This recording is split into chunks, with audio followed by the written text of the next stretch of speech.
Now at 4, a 13-year-old boy is dead, his mother badly injured after a man reportedly set their apartment on fire. Good afternoon, everyone. I'm Colleen Williams. And I'm Michael Brownlee. So far, police have described this as a domestic violence incident. NBC4's Amber Frias live outside the apartment complex where investigators are expected to give an update any moment now. Amber? Hey, Michael, Colleen. Yeah, we are just a few minutes away. You could see investigators behind me getting ready for that update. Now, up until now, they haven't told us the relationship that three people in the fire had. We did hear from neighbors that I'm going to actually step aside. It seems like they may be getting started. Let's listen in for a little bit. So I have an update on the fire investigation that the Montebello Police Department is working. I was notified that unfortunately the female victim of the fire and the male victim of the fire passed away as a result of their injuries. At this time, we believe that the male involved in this case is the suspect. This does appear to be a domestic violence related incident. We unfortunately can't confirm their identities as we're waiting for the coroner's office to identify them and also notify next of kin. We also can not identify the victim inside of the residence as we are still waiting for the coroner's office as well. The investigation will continue as to the cause of the fire, any possible motive of why this took place. But unfortunately, I have the terrible responsibility here to notify you all that both victims that went to the hospital have passed away. Chief, is there any way, do you know the relationship between the child inside and the two people, the adults? We believe that the child inside is related to one of the adults. However, at this point, we're still trying to confirm that. In these kind of cases with fires and the type of injuries that fires do, it's difficult to identify people until the coroner does that. So it'd be premature to speculate who they are, but it does appear that there's a relationship between one of the adults. And do we believe that it was domestic violence related? At this point, the investigation is showing that it appears to be. It appears that the male subject and the female were known to each other in talking to neighbors and other witnesses. So we can establish that part, just not a motive at this time. Not at this time. Do we know if they all lived together, the three of them? We do not know that yet. What makes you believe that it was domestic violence? Based on the responding officers, the initial comments made by witnesses and people on scene, it appears that it was domestic violence related. But at this point, our detectives will work basically from when this crime took place backwards to try to find out what happened hours, even days leading to the incident, so we can identify a motive. Obviously just a horrendous outcome to this day. Your thoughts on losing three members of your community? It's a tragedy. Montebello is a very close-knit community. Anytime there's any loss of life, it's tragic. When it involves domestic violence, it's really tragic because it involves the family unit. When you have minors involved, as parents, as you know, folks that have kids, it hurts more. And this neighborhood is grieving. This block will be grieving for a long time. Their neighbors, their friends, their people that they grew up with. So this is far beyond just today. It will affect a lot of people for a long time. Do you have an age on the child? The only thing I can confirm on the child is they're a minor. What's next in the investigation?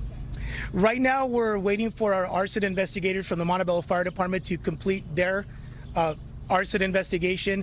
You'll also see some crime scene folks behind me. They're basically photographing and documenting the entire street, the entire scene. Once the scene is clear, the detectives will continue their follow-ups at the hospital. We have personnel there.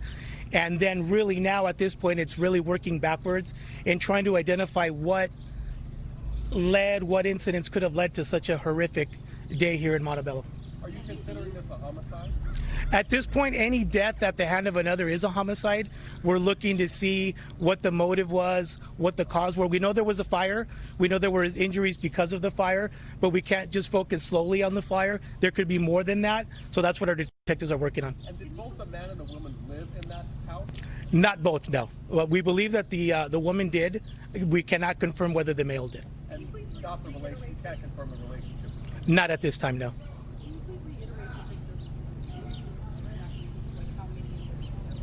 Sure. So I'll just start from the beginning. At about 4:30 in the morning, Montebello police got a call of a possible fire with possibly injured persons.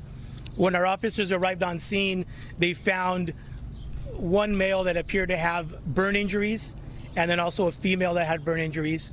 They immediately requested paramedics, got them assistance. They then learned that there was possibly another person inside of the house.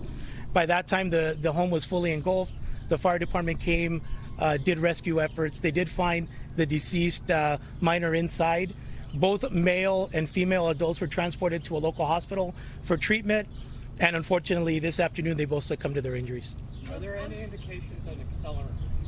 That's what our arson investigators are here for, and that's what they'll determine. So I wasn't here earlier. Were the victims, the male and female, found outside the home? That's correct. They were found outside. A female was found closer to the house. The male subject was found a little bit further away, but they were both outside. The decedent was inside. Do we know if there have been Corner where there's like a scene, there was some evidence over there. Can you share what evidence is over? Sure. I can't share the exact details of the evidence because it's part of this case, but it is part of this investigation. So there is actually two separate crime scenes because one of the persons was walking away. There's evidence that's discarded. So we close off that area to make sure that we can get the evidence, preserve it, and then have our CSI folks process it for the case. Can you tell us where in the home your officers have responded to other maybe domestic violence calls or other calls for help at this residence? That's part of the investigation that our detectives are looking at to see prior calls for service. Once we identify the persons involved, to see if there's any police contact, and that could give us an idea of past issues. But at this time, we don't know. And do you know where in the home the child was found? The best I can confirm right now is just inside the residence. A lot of neighbors said there was an explosion before the fire, or maybe right at the beginning of it. Are you able to speak at all to that? When our officers got here, the home was fully engulfed. That may have happened before we got here, but that's something that our fire department arson investigators will look at, and they'll look for accelerants, cause, location, and that'll help us to determine how this fire started, and then certainly what happened once the fire started and when the people got injured and when the person inside was deceased. I just didn't know if there was an obvious reason why the child couldn't get out, but the two adults could. That we don't know, and we're working with the fire investigators to see when the injuries happened and if there was a possibility for the child to get out or not. Are there other injuries to the child's body other than the fire? That we don't know, and that's what we'll wait for the investigator to get here. The coroner's investigators will get here, they'll examine the body, and then they'll let us know cause of death, and which they'll pass on to our investigators. How soon can we get the names and ages of others involved? That'll depend on the coroner's office once they're identified. Unfortunately, this was a horrific act, and fire does horrific things to someone. Once they're able to be positively identified, they'll have to notify next of kin. Once that all happens, then we can release the information. Chief, with these two individuals on fire, did your responding officers help extinguish the flames on these individuals when they showed up initially? So what my understanding is when they got here, although they had injuries consistent with fire, it wasn't a situation that called for that. They were just burned as a result of the fire. You may not be able to answer yet, but is this a home that officers have called to? So we normally in these types of investigations, we'll check for prior calls for service. And also once we positively identify the persons involved, we can also check them by name to see if we had contacts. And that's part of the investigation to figure out with their prior history and what could have caused such a horrific event. Were there any statements from neighbors stating that there was some yelling, screaming, any type of arguments before the fire? Our detectives are going to interview all witnesses and all neighbors. Once we have a good picture of what was said, we can make that part of the investigation.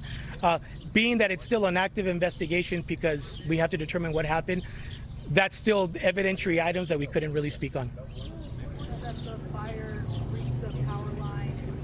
Yeah, and we're just learning more tragic developments about this fire. You just heard from Montebello Police Chief Lopez. He was telling us that the 2 adults who we reported to you were injured in the fire and had been taken to the hospital in critical condition have now passed away. So that brings a total of people who passed away in this fire to 3, the 2 adults and the minor. Now, the police chief also told us they believe the minor was the son of the woman, and they are now looking at this incident as a result of a domestic violence situation at the home. They also told us that the man, he is the suspect in this investigation. But again, a lot of details coming out of this story, but we'll bring you more on that coming up at 5. For now, reporting live in Montebello, Amber Frias, NBC.